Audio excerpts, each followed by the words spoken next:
Welcome to 99 TV. నేను జ్యోతి. Updates చూద్దాం. నల్గొండ జిల్లాను కుదిపేసిన ప్రిన్సిపల్ రూపారెడ్డి దారుణ హత్య కేసులో పోలీసులు పురోగతి సాధించారు.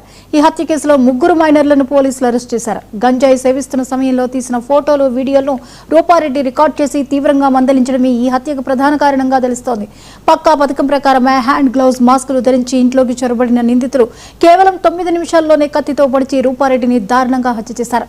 అనంతరం ఆమె ఐఫోన్, కొంత నగదును అపహరించి అక్కడి నుంచి పరారయ్యారు.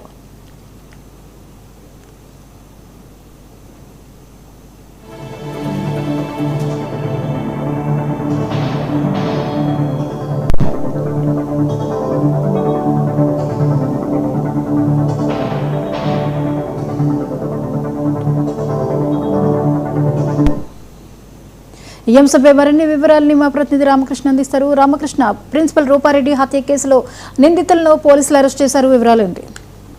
సో ప్రధానంగా చూడొచ్చు, మనకు కొండమల్లేపల్లిలో ఉన్నటువంటి నాగార్జున స్కూల్ డైరెక్టర్ రూపారెడ్డి హత్య కేసులో ఇప్పటికీ పోలీసులు ప్రత్యేక బృందాలుగా ఏర్పడి గత కొద్ది రోజులుగా దర్యాప్తు కొనసాగిస్తున్న పరిస్థితి ఉంది. అయితే తాజాగా స్కూల్ కు సంబంధించిన విద్యార్థులు 10th క్లాస్ విద్యార్థి హత్య చేసినట్లుగా దాదాపు పోలీసులు ధృవీకరించడంతో పాటు 3 విద్యార్థులు అయితే అదుపులోకి తీసుకున్న పరిస్థితి ఉంది. ప్రధానంగా చూడొచ్చు, రూపారెడ్డిని దాదాపుగా కత్తిపోట్లు పొడిచిన తర్వాత ఎవరు పొడిచారు, ఎవరు హత్య చేశారన్న పోలీసులు అన్ని రకాలుగా కూడా పరిశోధన చేయడంతో పాటు సీసీ కెమెరా ఫుటేజ్ కూడా క్షుణ్ణంగా పరిశీలించి దాదాపు 92 మందిని ఇప్పటికీ పోలీసులు విచారించారు. దాంట్లో భాగంగా రూపారెడ్డి భర్తను కూడా ఇప్పటికి 5 సార్లు పోలీస్ స్టేషన్ పిలిచి ఆయన కూడా పూర్తి స్థాయిలో ఎంక్వైరీ చేసే పరిస్థితి ఉంది. కానీ ప్రధానంగా స్టూడెంట్, అంటే 10th క్లాస్ చదువుతున్న స్టూడెంటే దీన్ని హత్య చేసినట్లుగా ధృవీకరించిన తర్వాత ఆ కోణంలో దర్యాప్తు జరిపి 3 విద్యార్థులను అయితే అదుపులోకి తీసుకున్నారు.